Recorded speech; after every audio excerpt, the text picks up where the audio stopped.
Olá, muito boa tarde. Está entrando no ar o nosso Liberdade de Expressão deste sábado, hoje, dia 13 de junho de 2026. Muito obrigado pela sua companhia, pela sua audiência.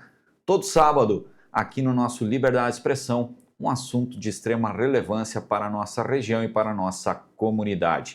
Apresentação de Matheus Mitterer, produção de vídeo Misael Lima e produção de áudio do Paulo Barbosa. Direção-geral sempre dele, Mauro Roberto Valmórbida.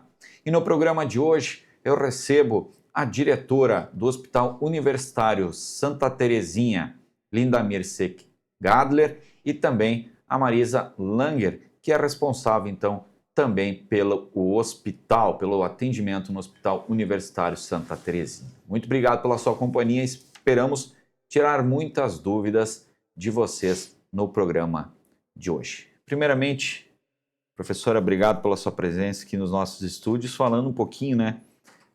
Ou um pouquinho ou muito, né? Que o nosso assunto é saúde e é o Hospital Universitário Santa Terezinha. Boa tarde. Boa tarde, obrigada, Matheus, pela oportunidade de nós estarmos aqui, então, falar um pouco, bastante, né, sobre o hospital, sobre os atendimentos, enfim, tudo aquilo que envolve a saúde, que é sempre importante, né, para o dia a dia e uma necessidade básica da população. Obrigada pela oportunidade. Marisa, obrigado também. Boa tarde a todos. Agradecer pela oportunidade mais uma vez em falar sobre o nosso Hospital Universitário Santa Terezinha. Cumprimentar os ouvintes da Nova Líder que estão aí no horário de almoço, né, prestigiando os nossos números e acompanhando aí essa entrevista. Vocês apresentaram para nós da imprensa os números, né, referentes a 2025, questão de 2 semanas atrás. E são números bastante impactantes, né? A quantidade de atendimento que o Hospital Universitário Santa Terezinha tem por ano. A gente sabe que é um universo de quase 600 mil pessoas, né? 55 municípios, mas 160 mil pessoas sendo atendidas em um ano é muita gente, né? Então, é bastante realmente expressivo, né, esse número, e o Hospital Santa Terezinha, ele foi tomando uma proporção, né, de uma maneira, digamos assim, até natural, né, em função de que ele foi também se envolvendo com altas especialidades, e hoje a própria especialidade que é a oncologia, pela abrangência que nós temos de atendimento de toda essa região, né, desde o município de Concórdia, Fraiburgo, Caçador, toda essa região, ela encaminha os pacientes todos a Joaçaba, né? Então, a oncologia, ela também demanda muitos atendimentos, né? E a gente, então, também em função da alta complexidade em ortopedia, que também o UST e a alta complexidade em neuro, então a gente também foi absorvendo naturalmente, né, todos esses atendimentos. Sem contar aí a adição, né, da UTI neonatal e pediátrica, que também canalizaram um maior número também de atendimentos nesse sentido, né. Então, quando a gente fala de uma maneira muito natural, é isso, né, vai se implantando os serviços e vai se absorvendo tudo aquilo que precisa para as linhas de cuidado. Então, a gente apresentou os números há alguns dias e a intenção, né, Matheus, e os ouvintes, é a gente pensar e organizar em rede a saúde da região e pensar para frente, né, porque se nós já estamos com esse número hoje e já com um gargalo bastante significativo, não dá para nós ficar assistindo e vendo que logo à frente não tem condições de absorver mais algumas coisas. Nós já estamos com algumas sensibilidades hoje, né, de espaço físico, de equipe, enfim, tudo aquilo que você precisa, a gente está hoje atuando na capacidade máxima, né? Então, já se sabe que vai ser necessário um crescimento, né? Então, é o UST, não é o UST, como que nós vamos fazer? Vamos programar isso para frente, né? Então, a ideia é de nós estarmos compartilhando isso com as redes de saúde, como nós estamos construindo o plano diretor que nos próximos dias nós vamos estar divulgando ele de forma oficial, né? Para que a gente tenha aí no radar a saúde da região para os próximos anos, né? Como e o que cada entidade dentro disso também tem que se preocupar, né? Porque a saúde, o UST é um dos pontos da saúde, né?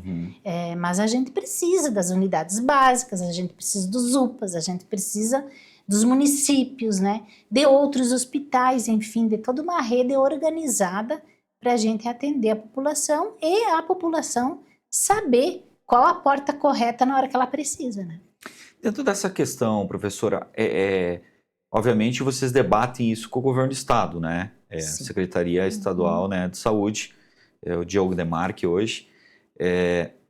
Vocês conversam muito sobre essa estruturação para a nossa região, a questão de hospitais também que possam dar vanguarda ao RUST, outros hospitais até mesmo que sejam particulares, como é o caso da Unimed e também o IMAS hoje que assumiu São Miguel? Sim, a gente, como eu disse, é uma rede, né? Nós somos hoje, o Hospital Santa Terezinha, é importante deixar claro que nós somos um prestador de serviços ao Estado hoje, né? Então nós somos contratados para prestar serviço. Tantas cirurgias mês, tantas consultas, isso está tudo em contrato. Nós temos meta mensal para cumprir.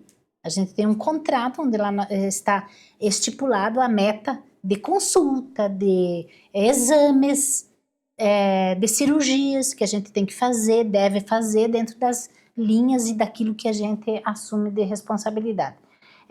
Claro que dentro disso também o governo do estado, por vezes, tem alertado, tem acenado a necessidade de a gente absorver ou ele contratualizar mais serviços com a região. Muitas vezes nós temos negado, porque a nossa capacidade técnica não permite, né? E assim outros hospitais vão assumindo também isso. O UST, ele tem caminhado gradativamente para um hospital de alta complexidade. Tanto que nós hoje somos, a nível de estado, aí os primeiros colocados dentro de internações de alta complexidade, procedimentos de alta complexidade, porque ele foi caminhando para isso, né? Então, os casos que chegam para o UST hoje são casos complexos mesmo, que por vezes eles são mais demorados de se resolver, né? Não conseguiram resolver em outra porta e aí em outro hospital, então aí eles canalizam para o UST, mas é a organização da rede de saúde que é para ser assim mesmo. Né? Hoje são quantas especialidades que o UST atende? Então, a alta complexidade que nós somos credenciados, nós somos da ortopedia, nós somos da neuro, e a oncologia, que ele não considera, mas ele tem toda uma linha de autocuidado, oncologia com radioterapia, que não é todo o serviço Unacom, né? O nosso é Unacom com rádio, porque a gente, graças a Deus, há 2 anos temos aí o serviço na cidade aqui, né? Que atende toda a região. E toda a nutrição enteral e parenteral. Por quê? Porque a linha de cuidado da oncologia, ela exige naturalmente que você seja credenciado para você também estar operando, né, com essa questão da nutrição enteral e parenteral. Então, a gente é alta complexidade também nisso, né. E as outras, nós somos média complexidade, mas que no dia a dia, a gente atende muitas coisas de alta complexidade, né? O caso que nós temos falado muito da linha materno-infantil, né? Hoje as mamães vêm pro UST com problemas que não são resolvíveis ou solucionáveis lá na linha de cuidado do município ou de outro hospital. Ela vem pro UST já com tratamento de alta complexidade, mas nós não somos credenciados, né? Mas a gente faz o tratamento, não temos negado. Não recebemos por isso, né? Naturalmente, aí os déficits, né, que a gente vai acumulando.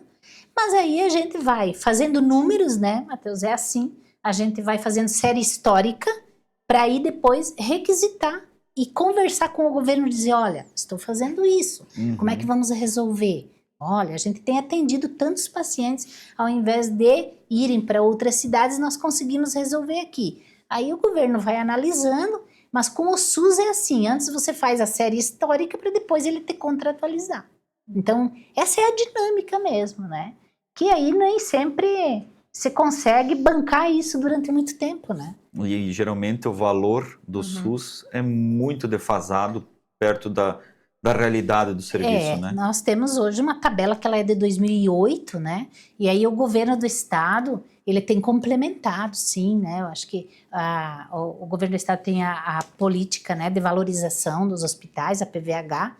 Então ele complementa muitos procedimentos Em cirurgias eletivas, com né? um valor adicional nas cirurgias eletivas, né? Então tudo aquilo que é eletivo, nós temos um complemento daquela tabela de 2008 com o valor e que hoje é bastante defasado, né? O SUS hoje paga R$10 uma consulta médica, né? Então, hoje quando uma pessoa vai lá no ambulatório, na hora que nós vamos faturar, nós emitimos uma nota fiscal para o governo, todo mês.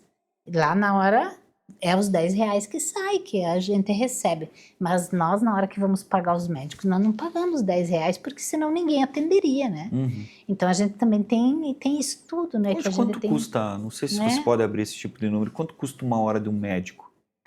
Varia da especialidade, né? Sim, mas um clínico geral ali, digamos. A gente paga, por exemplo, hoje a hora plantão no hospital, ela varia de 140 até R$200 hoje, de acordo com a especialidade. Ou seja, vamos para um número mais baixo, R$130 de defasagem. Sim, é isso aí. Então, E isso sai do bolso do host? Sai do bolso, por isso que a gente precisa complementar, porque os procedimentos que o governo nos paga, ele é um pacote, né? Uma AIH, ela é um pacote fechado, onde você ali dentro tem o remédio, os R$10 da consulta, tá dentro daquele pacote de 300 e poucos reais de uma AIH, por Seja dia. 5 dias internado, seja um mês. Então, o que a gente fala muito sobre a alta complexidade, mas nós esquecemos de todo um guarda-chuva que tem de sobreaviso para manter isso, né? A nossa porta, não são 2 médicos atendendo na porta, são quase 20 médicos que estão o tempo todo. Nós temos um sobreaviso muito grande de neuroclínica, neurocirurgia, oncoclínica, oncocirurgia, ortopedia, bucomaxilo, vascular, urologista, o cardio. Então, cirurgia geral presencial, clínica médica presencial, pediatria presencial. São 3 pediatras 24 horas, um para UTI neonatal, um para UTI pediátrica e um para os andares em maternidade e pediatria. Então, esse sobreaviso, ele não tem pagamento, a menos que o profissional ele desenvolva algum procedimento durante o período. Ele vai receber pelo aquele procedimento. Mas o tempo de sobreaviso, ninguém vai ficar lá à disposição, só vou ganhar se eu fizer um procedimento. Então, isso nós não conseguimos receber do SUS. Né? E vocês precisam garantir isso para o profissional, para ele estar à disposição. É como um seguro, você paga para não usar, mas no momento que você precisa, ele tem que estar ali à tua disposição. Bucomaxilo, que é uma especialidade que pouquíssimos hospitais têm, nós às vezes passamos uma semana sem chamar ele para nenhuma cirurgia, mas aí acontece um acidente, uma fratura gigante de boca. O bucomaxilo vai entrar, vai colocar placa, às vezes cirurgia de 10, 12 horas para fixar uma fratura de mandíbula, de maxilo. Então, são um guarda-chuva que ele é invisível de profissionais, mas a gente só vai notar quando ele faltar. Isso você está falando de médico. Aí tem enfermeiro. Sim. E também temos nutricionista, fonoaudiólogo, assistente social, psicólogo, terapeuta ocupacional, técnico de enfermagem, maqueiro, auxiliar de limpeza, auxiliar de cozinha, recepção, pessoal de contabilidade, de compras, o pessoal do CDIH ali, que é das imagens, né? Seja médico radiologista como técnico em radiologia. Então, há uma demanda grande, né, para a organização também. Nós temos quase 900 funcionários dentro do hospital. Fora a equipe médica terceirizada, fisioterapia que é terceirizada. Então, tem essa dimensão que a gente coloca muito, fui em tal andar e demoraram quando tocou a campainha. Nós temos uma complexidade nos andares muito grande também. A gente fala que paciente que há 5 anos atrás era de UTI, hoje está nos andares, porque a gente precisa priorizar pacientes mais graves, pós-operatórios de cirurgias complexas na UTI. Com 20 leitos adultos, nós não conseguiríamos girar leito e não conseguiria girar cirurgia se cada caso que complicasse um pouquinho a gente colocasse para dentro da UTI. Então, o perfil dos nossos pacientes mudou muito. O paciente que tem condição de ir para uma retaguarda, seja Campos Novos, seja Capinzal, a gente sempre referencia para encaminhar para que nós tenhamos condições de atender os casos que não têm as especialidades em outro lugar. Então, eu tenho uma infecção urinária, um paciente com DPOC exacerbado, que é muito comum agora, né, que é as asma, bronquite e tal. Há uma resistência hoje das pessoas para se deslocarem, para ficar internada em outra cidade, porque eu tenho meus familiares daqui, para fazer a troca de acompanhante. Mas nós precisamos ter esse gerenciamento dos nossos leitos para a gente poder vocacionar o hospital nessa alta complexidade que a professora Linda estava falando. Quando ninguém na região tem a especialidade, é para nós que vai vir. E quando eu não tenho leito, a gente dá o aceite para o outro hospital e aí o paciente fica aguardando disponibilidade de leito. Para quem está lá esperando um hematologista, por exemplo, com um paciente com uma suspeita de um linfoma, de uma leucemia, o tempo de um dia ele é gigantesco, né? Ele vai vir para cá, vai fazer a biópsia, aguardar a biópsia de medula. Então, são algumas situações que nós, todos os dias nós pensamos, nós precisamos ter esses leitos aguardando, que leitos que não vai ser ocupado. Então, muitas vezes passa no andar e diz, minha mãe vai ser transferida, próprios funcionários, e tu tem 3 camas vagas. Eu tenho paciente para tirar da UTI todos os dias, porque se eu não, um paciente de alta não levar para o andar, não vai entrar outro na UTI. Eu tenho uma média de 5 internações por dia da porta de urgência. Então, eu tenho que ter uma média de 5 pacientes que entram e saem. Isso não falando dos pacientes que a gente transfere. Nós transferimos muitos pacientes por dia dali para as retaguarda, que são pacientes que vão receber o mesmo tratamento que receberiam ali em outro hospital que não precisa de uma complexidade como a nossa. E essa questão, né, da retaguarda, aí são enfermidades que precisam de uma certa assistência, mas não tão complexa. Seria isso?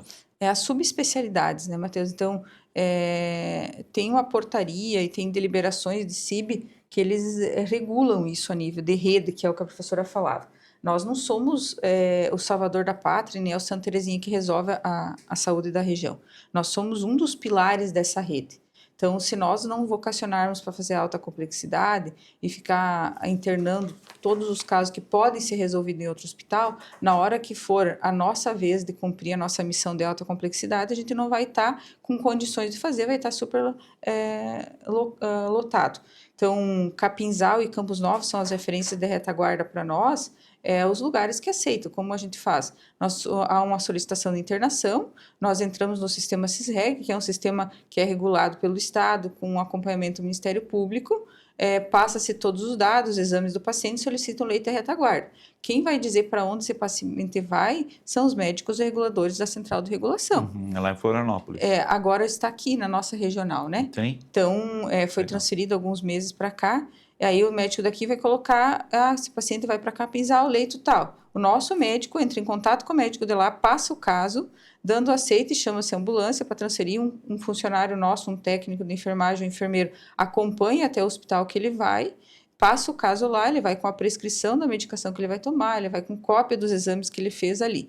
Então, é uma continuidade de tratamento, né? E a gente precisa trabalhar assim, mesmo com todas as dificuldades de deslocamento, de família, para ir visitar e tal, para nós poder sempre estar disposto a atender quando chegar um caso de um politrauma. Está uma época agora muito difícil de politrauma, de acidentes gravíssimos, de pacientes muito graves nos últimos dias, assim, a nossa UTI com pacientes que faz cirurgia na perna, no braço, fratura de coisa, perfuração de costela, então... Isso por conta de acidentes? De acidentes automobilísticos. Nós temos acidentes, vários pacientes lá na UTI com acidentes graves, sem previsões de alta, então esses leitos não vão rodar. Eu tenho que ter uma média de 3 leitos de UTI para cirurgias dia, né? São cirurgias eletivas, geralmente neurológica, oncológica, e se esse paciente oncológico vem para de manhã, não vai ter uma alta que eu programei ontem, essa alta não acontece, eu preciso cancelar a cirurgia. Para esse paciente, uma semana a mais, 15 dias, tá diminuindo as chances dele se curar. Então, nós precisamos girar, sim. O Hospital São Miguel Imas abriu 20 leitos, nos auxilia muito. Então, pacientes respiratórios, na grande maioria das vezes, a gente consegue migrar para ali, para nós vocacionar só para as especialidades dentro do hospital. O que realmente precisa, cirurgião torácico, que é uma das demandas da região, cirurgia de cabeça e pescoço, que só nós temos na região. Então, um paciente ali com uma pneumonia complicada, loculada, que a gente chama, né, que é uma pneumonia que acabou fazendo um abscesso ali no pulmão, muitas vezes precisa de cirurgia. E quem faz isso é o cirurgião torácico. Então, a região toda acaba migrando para cá. E a gente precisa ter esses leitos e esse auxílio para poder dar continuidade num tratamento começado em outro hospital. Então, Fraiburgo, Videira, esses locais, tanto encaminham o paciente para nós, como nós encaminhamos para ele. Caçador recebe pacientes nossos da cardiologia, mas encaminha paciente da onco para nós, enfim. Então, é essa rede que a gente precisa trabalhar e que às vezes não é compreendida, né?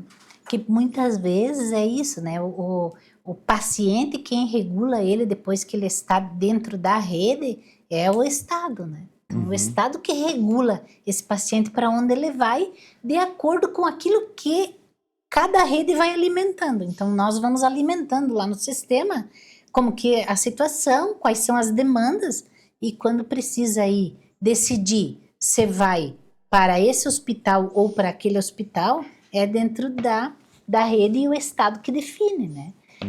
E por vezes isso, né, a gente tem tido inúmeras, assim, sensibilidades nisso, porque, como a Marisa bem colocou, a família é daqui, tem toda a rede de trabalho, as pessoas trabalham, a gente entende, a gente sabe, mas a gente não consegue dispor de leitos o suficiente no hospital para acomodar toda aquela programação da semana, de outras coisas que vem vindo, a fila continua andando, né? Os problemas continuam acontecendo, então nós precisamos dar o tratamento, resolver. O paciente tem condições dele ser encaminhado para Campos Novos, para Capinzal e continuar o tratamento que ele está tendo no Santa Terezinha. Lá vai ser uma continuidade do tratamento daqui, não vai necessitar de outras, e aí precisa transferir para a gente poder ter o leito disponível ali para as altas complexidades e risco de pacientes graves que a gente tem, né? Então, a gente, depois de muito tempo, né, nós temos tido aí casos de a gente ter que cancelar a cirurgia porque a gente não tem leito disponível, né? Isso é muito ruim. A gente não é nada confortável fazer isso. O paciente que por vezes está lá com um diagnóstico de câncer, com uma cirurgia agendada para tal dia, você chegar na véspera ou no dia e dizer o senhor não vai conseguir fazer. Isso é péssimo, né?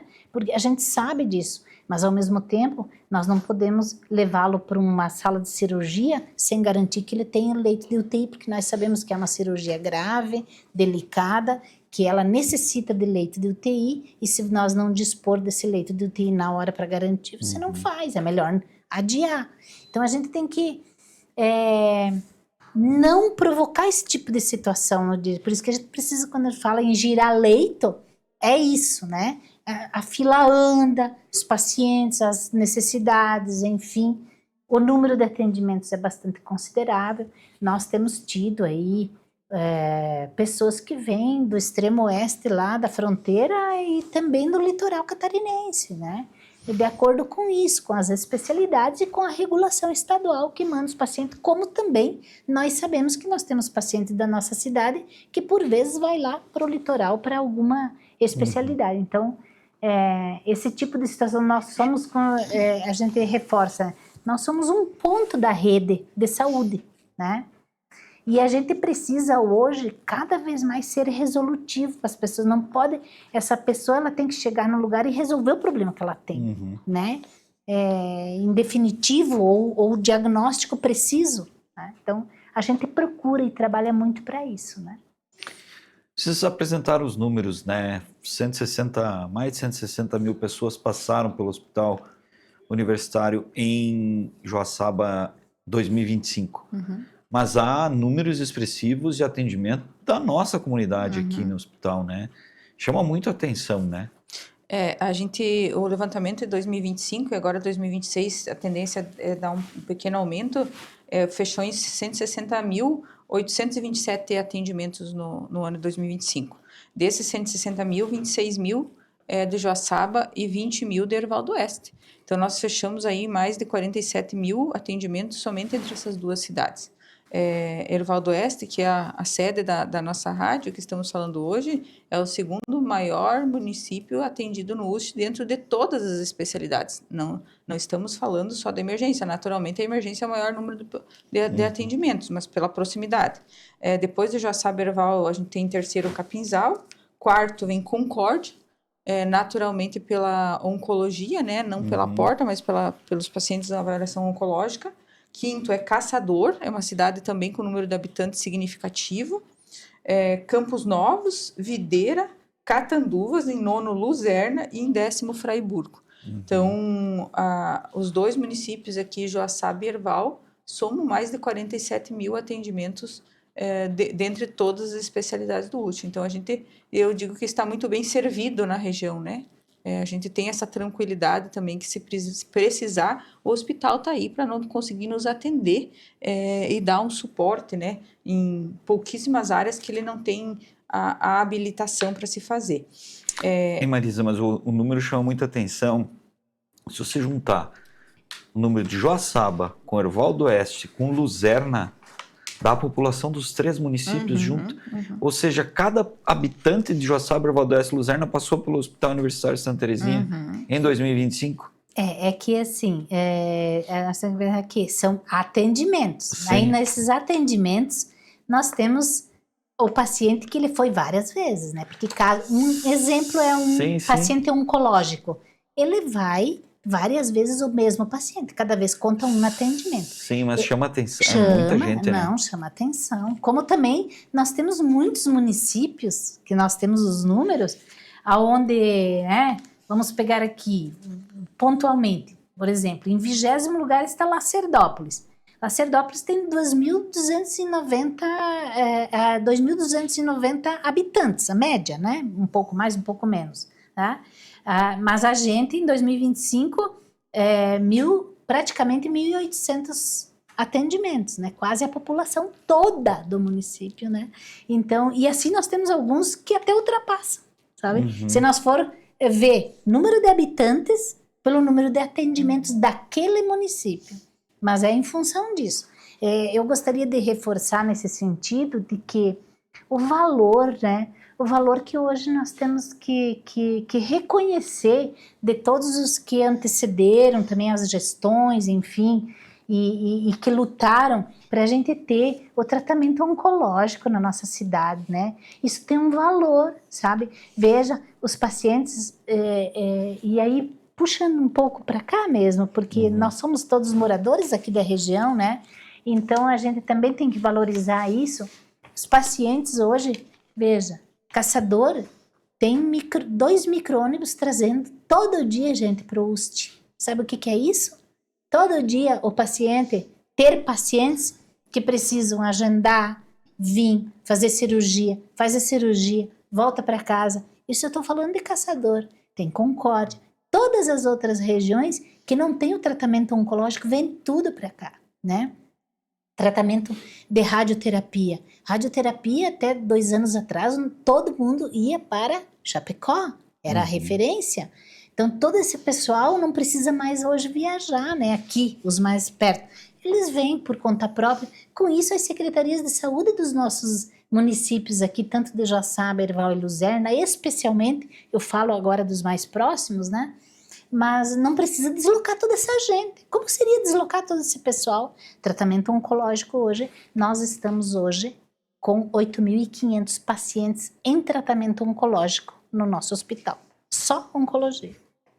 Né? Dos mais variados tipos. Dos mais variados tipos. Que na oncologia o paciente precisa 5 anos estáveis sem retornar sinais da doença para ele ter alta, né? Então nós temos paciente que está há mais de 20 anos em acompanhamento no UST. Ele tinha um câncer de mama, aí ele tratou 2 anos, ok, acabou a quimioterapia, agora vai usar comprimido por 5 anos. Quando estava fazendo 3 anos e meio, apareceu uma metástase lá na pele, por exemplo. Ele vai começar o tratamento dele e depois que tudo isso acabar, começa a contar 5 anos de novo. Então, tem pacientes, ele não é um tratamento que se encerra em uma consulta, né? Então, o perfil dos nossos pacientes é um pouquinho diferente de um paciente de um pronto atendimento, porque você vai, medica e é pontual ali, é uma dor pontual. O nosso não, um paciente que exige uma investigação maior, um cuidado maior, né? A oncologia requer uma equipe inteira, por exemplo, a cirurgia de cabeça e pescoço, que é tirado laringe e que faz cirurgia, a gente faz a reabilitação. O Estado paga as laringe eletrônica, que é aquela como voz de robô, né? Que o paciente pode falar novamente, e aí tem que ter uma fonoaudióloga para instalar isso, para poder habilitar o paciente para fazer, para desenvolver qualidade de vida. Um paciente que faz radioterapia, esôfago, ele faz um espasmo dali, o esôfago fica apertadinho e não desce às vezes nem saliva. Tem que fazer uma terapia para dilatação do esôfago também. Então, a oncologia não se resume em quimioterapia, em radioterapia, em consulta com o médico.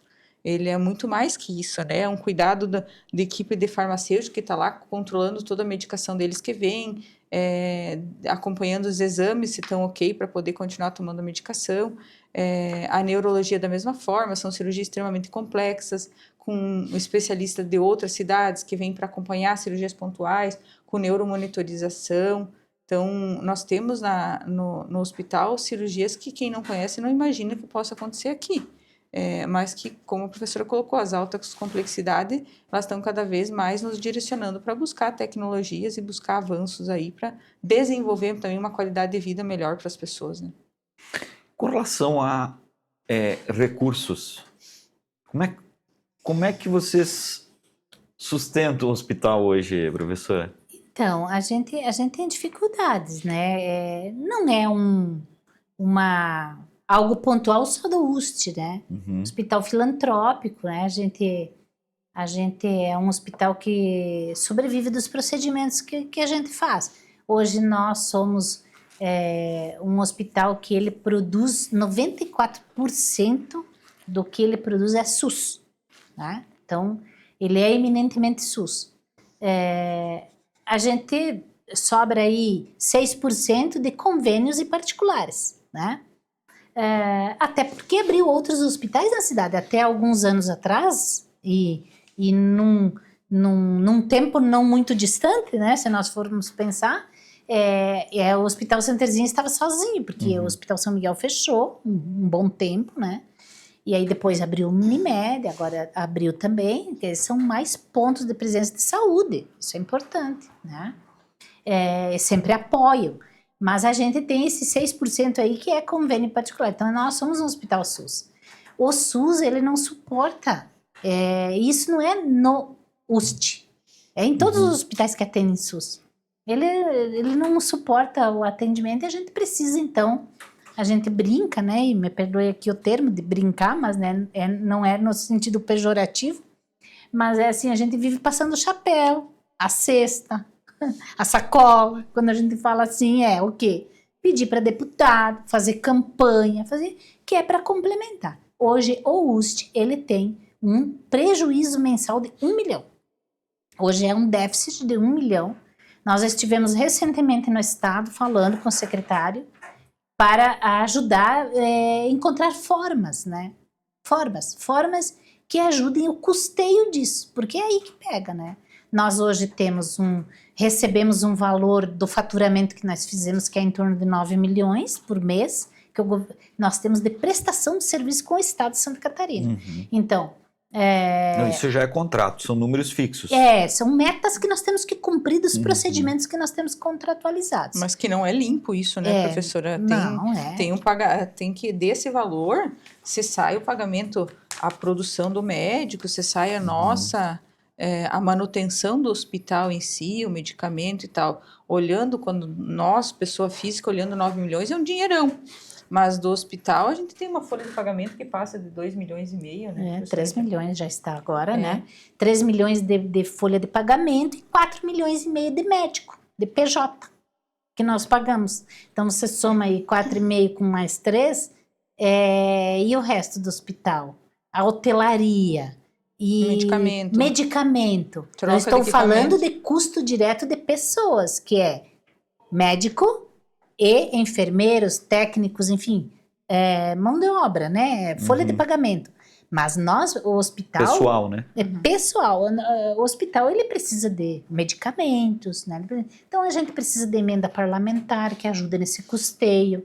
A gente precisa de ajuda da comunidade, a gente faz projeto, mas mesmo assim não tem dado. Nós temos tido aí, então, esse déficit, né? E a gente tem ido buscar alternativas. Os nossos convênios hoje, nós temos com alguns municípios, não são todos, nós temos alguns municípios que nos ajudam com convênios. Estamos pedindo para a MOC aí um socorro para que nos melhore isso em função disso, né? A saúde, ela tem sido bastante onerosa. Não é para o UST, é a saúde. As secretarias municipais de saúde também sofrem com isso, né? Depois da pandemia piorou Tem ficado muito, né? caro, as coisas são onerosas mesmo, né? Então, isso tudo é delicado. Eu tenho sempre falado, né, de que não adianta nós ficar reclamando, senão nós vamos começar a fechar serviço. Quem vai pagar o preço disso é a população, não é isso. Nós precisamos juntos encontrar alternativas.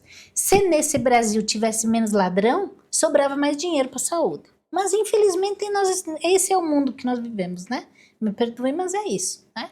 Porque a gente vê tantos milhões aí na mídia, vocês na mídia divulgam, nós vemos diariamente, que a gente fica, nós que trabalhamos no hospital e que sabemos da dificuldade que é a gente às vezes não ter, mas poder.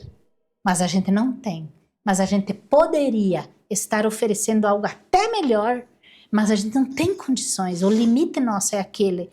E a gente vê esses milhões indo pelo ralo dessas coisas, dá uma revolta. O último escândalo... Né? O último escândalo de corrupção aí foi o Banco Master, são bilhões. Então. Bilhões. As pessoas falam em milhões. A professora falou 1 milhão por mês. São 12 milhões no ano. O que é isso, né? Vamos falar a verdade. O que é 12 milhões? O que é 12 milhões? Né? 9 milhões por mês, que é o que o governo hoje nos paga é um mês de faturamento e mais um pouco. Vamos falar isso. É uma gota no oceano. Perto de tantas coisas. Mas é algo que pro hospital... ele pode até vir a fechar um hospital, por que não? Porque você começa a acumular, 12 milhões num ano, mais 12 no outro, é insustentável, você começa a acumular dívidas, não tem como.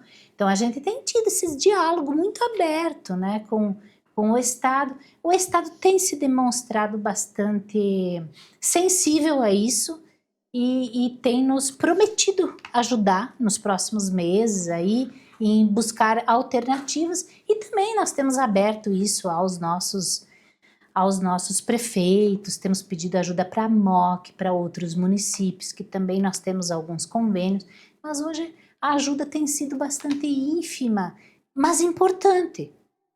Tudo que vem de ajuda, ela é muito importante, e a gente reverte sempre em atendimento. Nós temos muitas coisas para melhorar, nós temos muito. A gente no dia a dia conversa, né, Matheus? A gente sabe que nós temos muitas coisas no radar aí pela frente, e aí nós também estamos aí com o lançamento do plano diretor, que também já falamos com o Estado, temos previamente apresentado, daquilo que se o governo vai ou não vai abraçar a causa também disso, porque afinal de contas, nós hoje somos um hospital eminentemente SUS. Público. Então, público, né, que atende a questão do Sistema Único de Saúde. Então, a gente também tem que, junto com a rede, ver as necessidades da região, aquilo que se precisa e aquilo que a gente consegue ser resolutivo. Mas a gente também... Sem esquecer que é uma empresa, né, professora? Isso. O hospital, como se só, Se a gente olha para ele e imagina um hospital público. Não, ele é mantido por uma fundação, mas que tem um CNPJ? Tem um CNPJ, ele tem que pagar a folha de pagamento, os funcionários não podem atrasar salário, ninguém trabalha de graça, as empresas querem receber, vem boleto para 10 dias e você tem que depositar. Então, isso a gente nunca pode esquecer quando a gente está colocando, mas por que não abre mais leito, por que não contrata mais funcionário? Seria perfeito se a professora tivesse dinheiro e dissesse, não, pode fazer, metade dos nossos problemas estavam resolvidos. Mas é a mágica do aperta daqui e puxa de lá, né? Cobre a orelha para descobrir o pé, né? O cobertor é curto, né? Aquele ditado que diz, né? O cobertor é curto é nesse sentido. Mas a gente conta com a ajuda, né? Da comunidade, como eu disse, a gente espera aí nos próximos meses a sensibilidade aí também de quem hoje nos ajuda com os convênios, temos sensibilizado os parlamentares, porque veja, 50% de toda a verba parlamentar, seja ela esfera estadual ou federal, 50% ele deve, obrigatoriamente, ser destinado à esfera da saúde.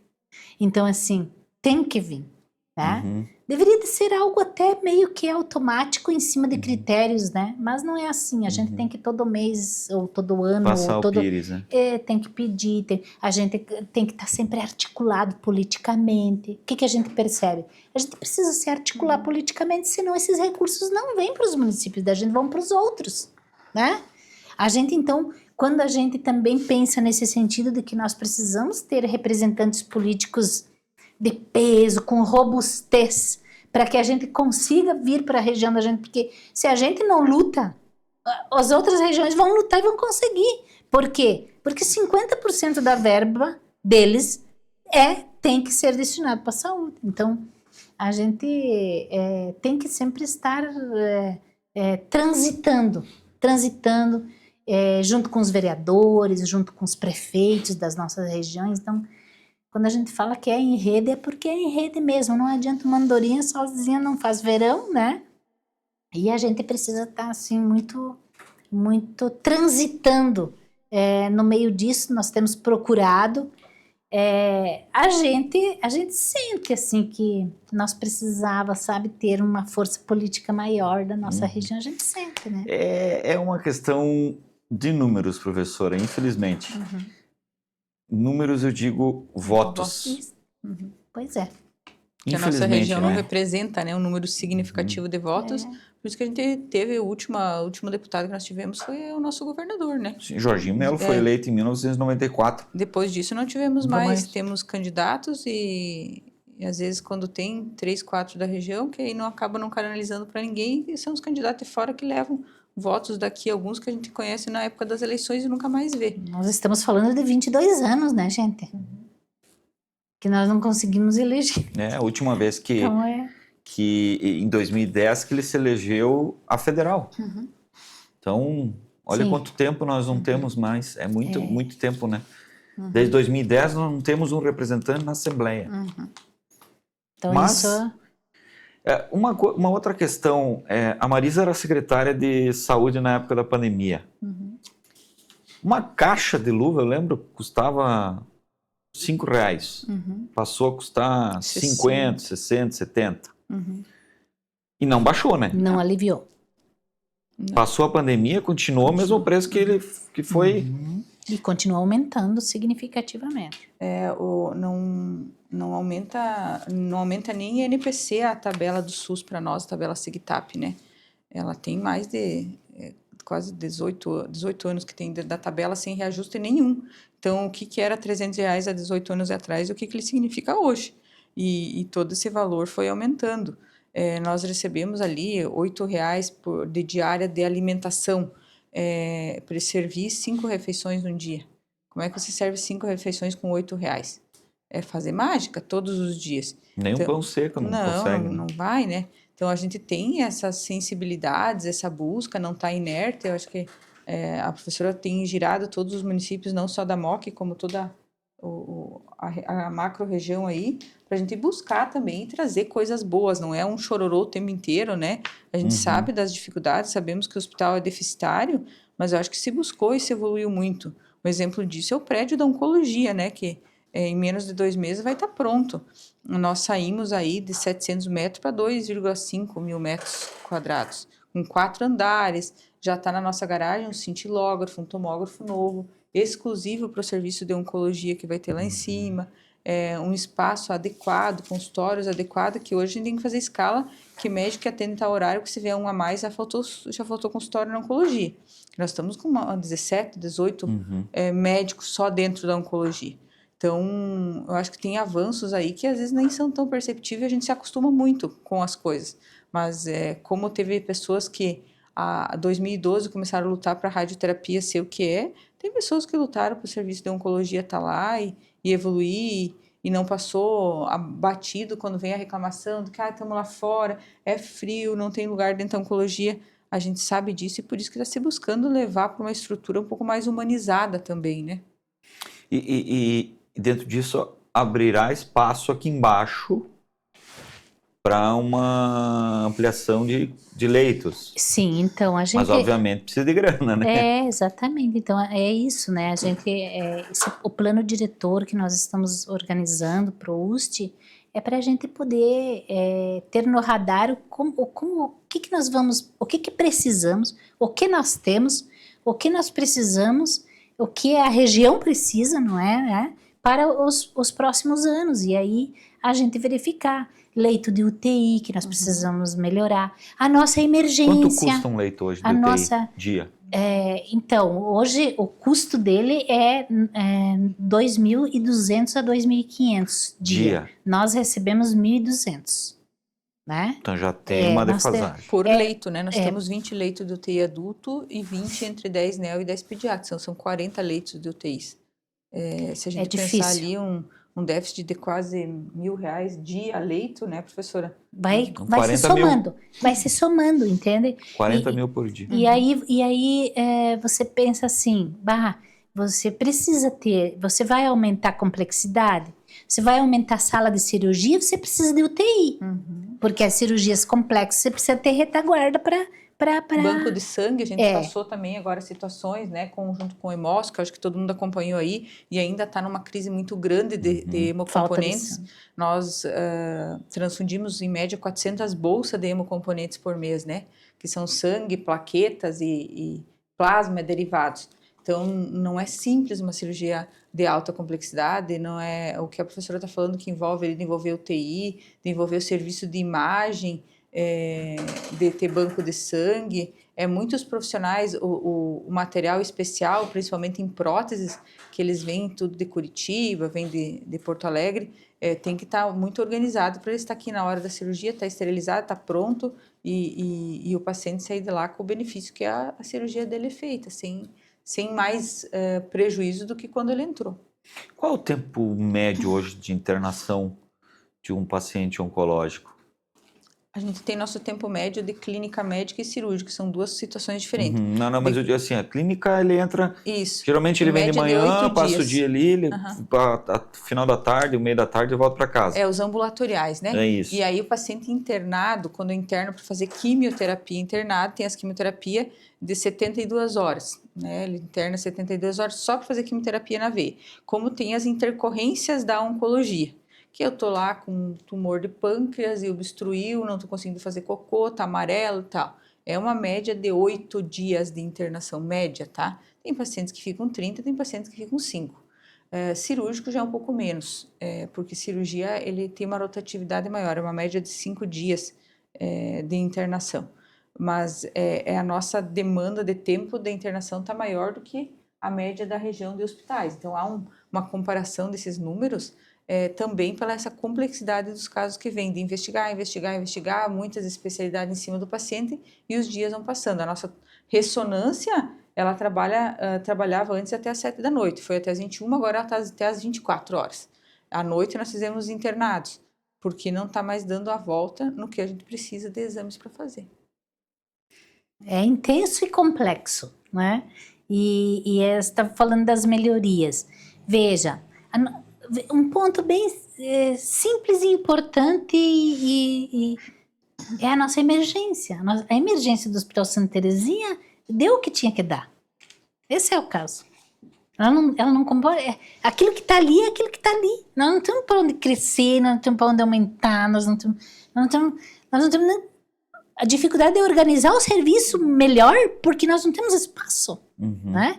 Então, assim, a gente precisa progredir, né?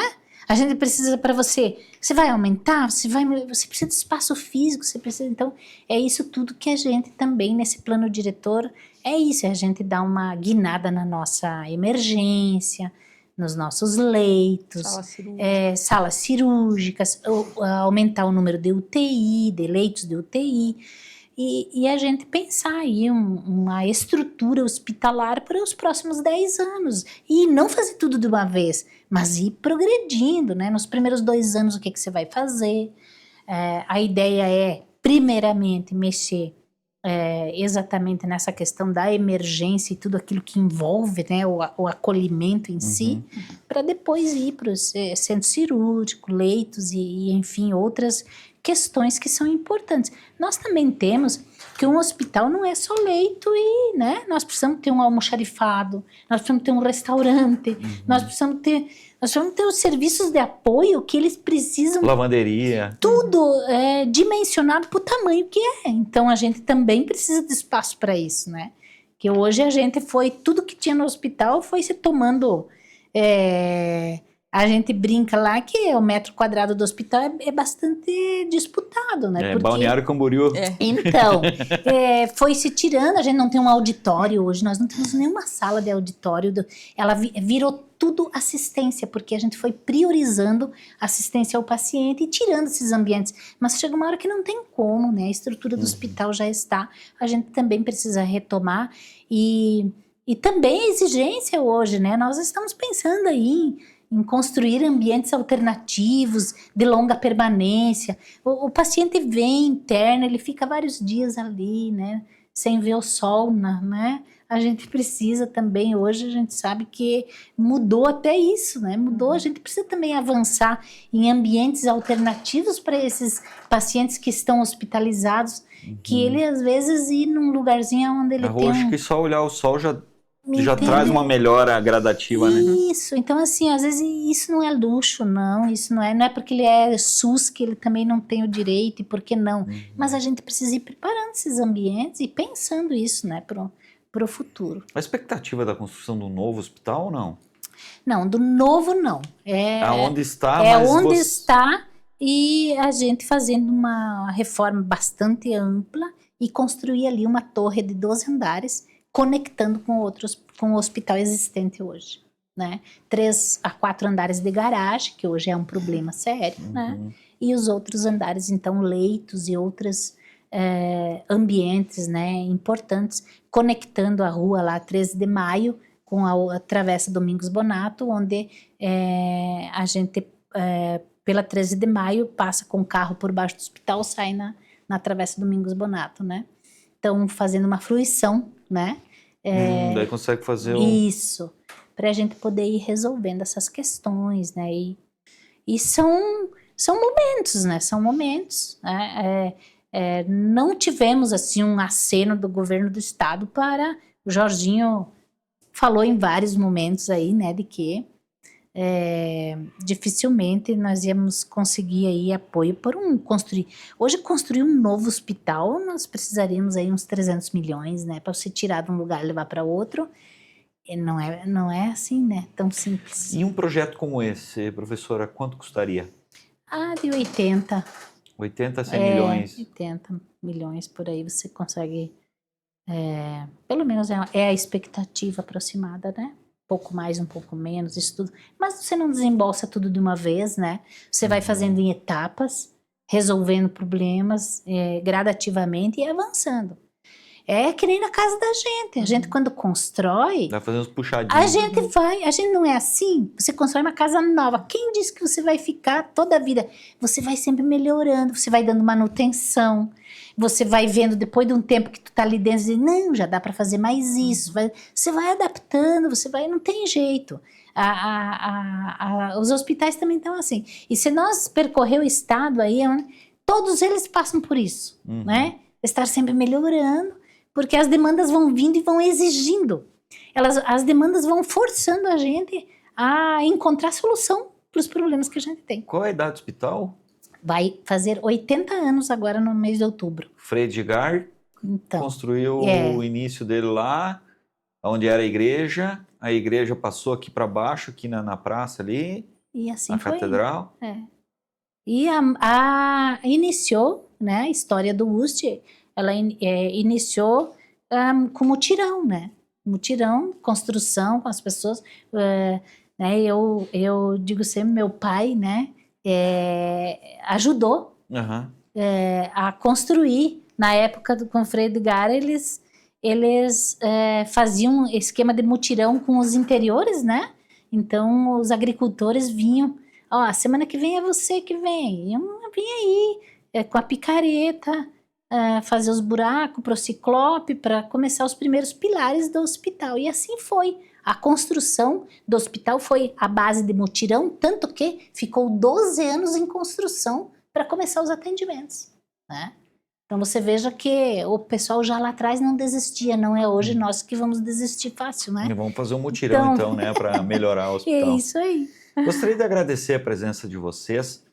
E para quem quiser ajudar, tem como ajudar o hospital? O que pode fazer?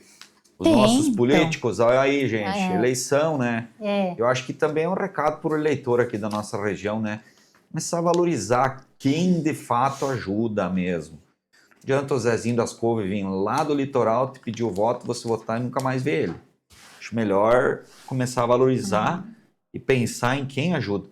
E não estou falando de partido A ou B, Não. é quem ajuda, né? É isso.